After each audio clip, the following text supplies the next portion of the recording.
Halo, apa kabar semuanya? Hari ini kita akan belajar tentang pendidikan agama Hindu dan budi pekerti. Bab Awatara, Dewa, dan Batara. Sebelum kita memasuki video pembelajaran hari ini, alangkah baiknya kita saling mengenal terlebih dahulu. Perkenalkan, nama saya Sinta Pitaloka dari semester 2 Prodi S1 Pendidikan Agama Hindu. Standar kompetensi memahami Awatara, Dewa, dan Batara. Kompetensi dasar menguraikan perbedaan antara Awatara, Dewa, dan Batara. Pengertian Awatara, Dewa, dan Batara. Awatara. Awatara atau avatar dalam agama Hindu adalah inkarnasi dari Tuhan yang Maha Esa maupun manifestasinya.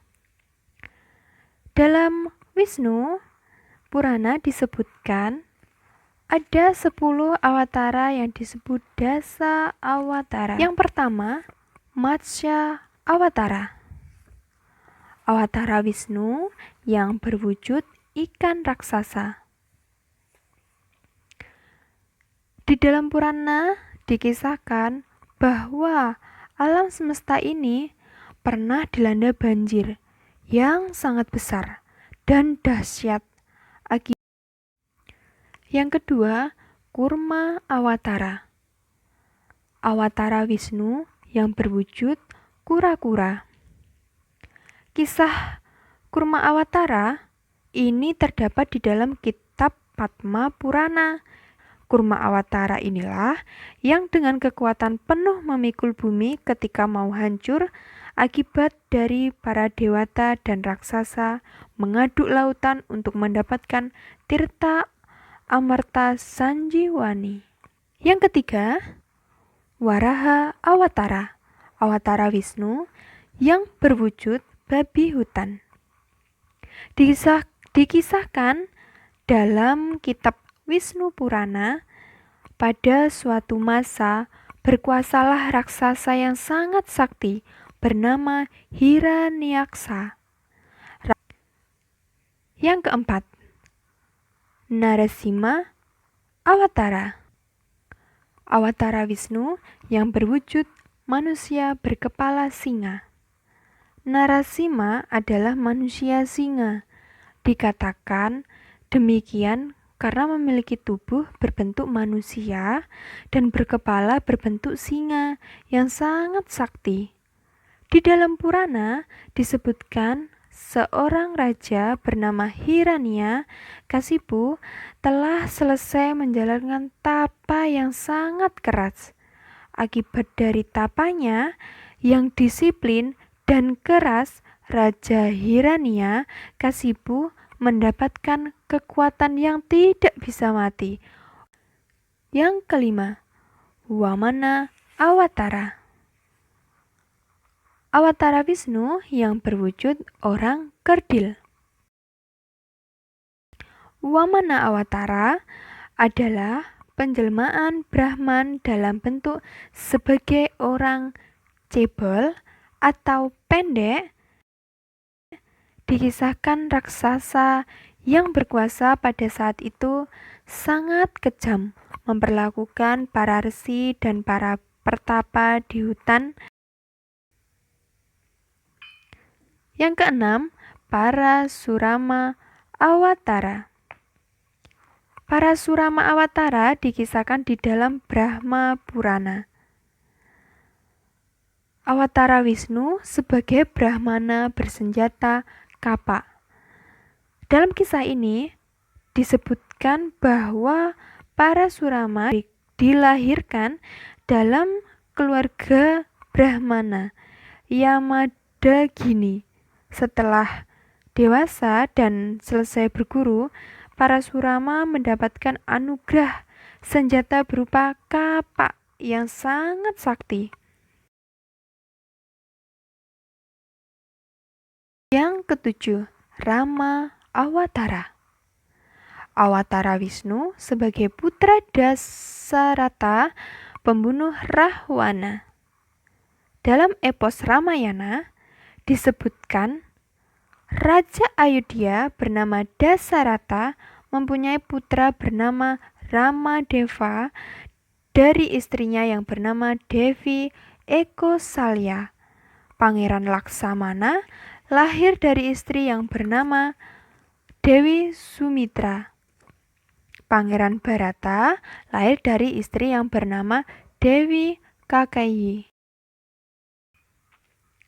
Yang ke-8, Krishna Awatara. Awatara Wisnu sebagai putra ke-8 Basudewa dari dinasti Yadu.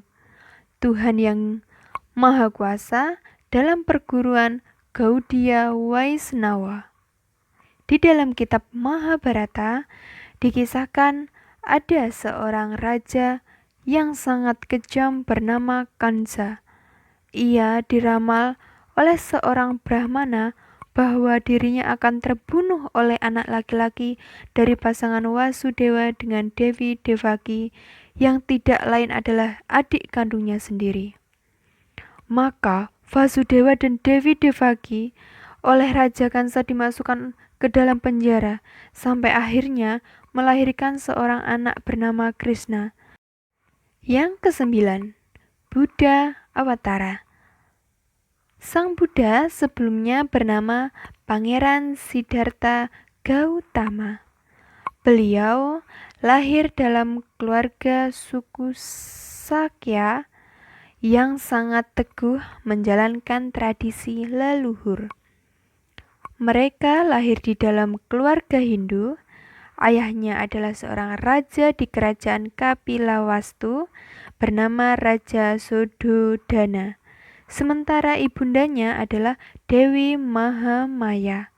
Ketika baru lahir, Siddhartha kecil sudah langsung dapat berjalan 7 langkah dan secara ajaib dari tanah bekas injakan kakinya muncul tumbuh bunga teratai putih yang mengeluarkan bau harum semerbak.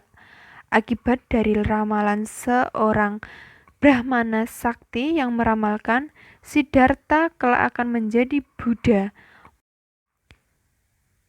Yang nomor 10, Kalki Awatara. Kalki Awatara adalah awatara yang belum lahir dan akan lahir ketika dunia sudah mencapai puncak usia yang dikenal sebagai dengan istilah akhir zaman. Kalki Awatara dengan menunggang kuda putih, bersenjatakan pedang dan pecut sakti berkeliling dunia menegakkan kebenaran sehingga dunia terhindar dari kehancuran. Kalki Awatara diyakini dapat mengembalikan keadaan zaman dari kacau balau menjadi zaman keemasan yang masyarakatnya hidup makmur, adil, dan sejahtera. Dewa. Dewa adalah sinar suci Brahman atau Sang Hyang Widi yang mempunyai tugas berbeda-beda. Kata Deva itu sendiri berasal dari bahasa Sangsekerta yang artinya sinar. Nama-nama dewa beserta fungsinya. Dewa Indra adalah dewa yang menguasai ilmu perang sehingga dikenal sebagai dewa perang. Dewa Brahma adalah dewa pencipta alam semesta beserta isinya. Dewa Wisnu sebagai dewa pemelihara dunia beserta isinya. Dewa Siwa sebagai dewa pemeralina yang mengembalikan dunia kembali ke asalnya. Dewa Baruna sebagai dewa penguasa laut. Dewi Saraswati sebagai dewi penguasa ilmu pengetahuan. Dewa Ganesha sebagai dewa kecerdasan dan penyelamat umat manusia. Dewi Sri sebagai dewi kemakmuran. Deva Sangkara sebagai dewa penguasa tumbuh-tumbuhan.